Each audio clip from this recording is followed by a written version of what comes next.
Dunyodagi eng tez pikap aynan mana shu bo'ladi. Tasavvur qiling, 206 sekund.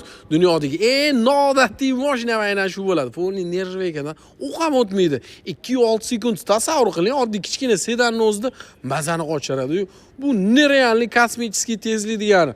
Buni qarang. Bu Cybertruckga Cyberbeast, ya'ni 3 ta motorligi. Cybertruck обычныйsiga nisbatan bu 3 ta motorligi 25-30 ming dollar qimmatroq yuradi. Даже 35 ming dollar qimmatroq yuradi deb internetdan ma'lumot oldim.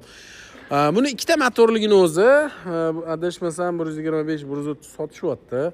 Bu ham 5700 kilometr yurgan hattoki. Yangi mashina 5700 probeg.